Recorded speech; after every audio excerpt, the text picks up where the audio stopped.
लंकेश रावण के साथ ऐसा पहली बार हुआ था कि उसे किसी राजा से मिलने के लिए प्रतीक्षा करनी पड़ी थी। सैनिकों और सेवकों ने रावण के विश्राम का प्रबंध एक बड़े अतिथिशाला में किया। उसकी सेना को अभी महिष्मती में प्रवेश नहीं मिला था। रावण को जिस अतिथिशाला में ठहराया गया था वो महर्षि ऋचिक का आश्रम था, जहां दिन रात वेद पाठ के स्वर सुनाई देते थे। वहां अप्सराओं के नृत्य होने लगे, सुरा और सुंदरी का प्रबंध किया गया। इस प्रकार महर्षि ऋचिक का आश्रम राग रंग और मनोरंजन का केंद्र बन गया। किंतु रावण की रुचि इन सब में नहीं थी।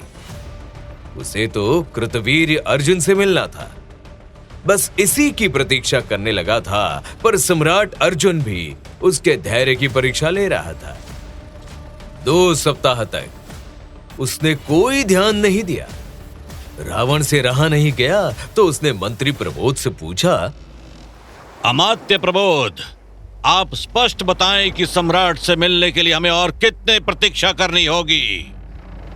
मैं इस रहस्य को अब तक नहीं समझ पाया हूं रक्षपति।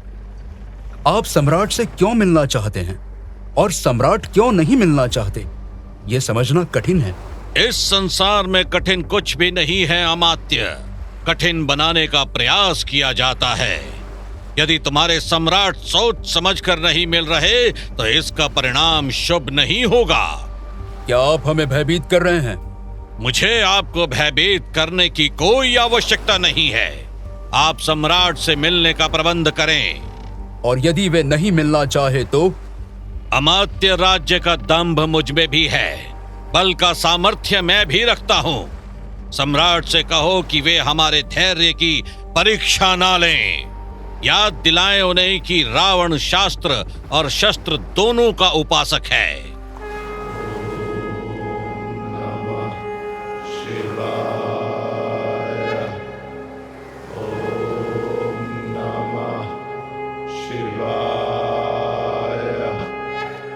अंततः रक्षपति रावण को अपना रूप दिखाना पड़ा।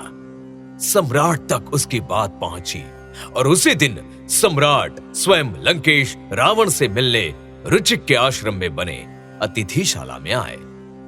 दोनों महान योद्धा थे, अभिमानी और महत्वाकांक्षी थे। दोनों के बीच संवाद शुरू हुआ।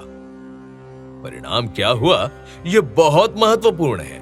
महत्वपूर्ण इसलिए कि परशुराम को रावण के आने की सूचना मिल गई थी और वे जानते थे रावण का उद्देश्य केवल राज्य विस्तार है। तो परशुराम की रणनीति पर इसका क्या परिणाम हुआ? क्या उनके रास्ते सहज हुए या कुछ और कठिन हुए?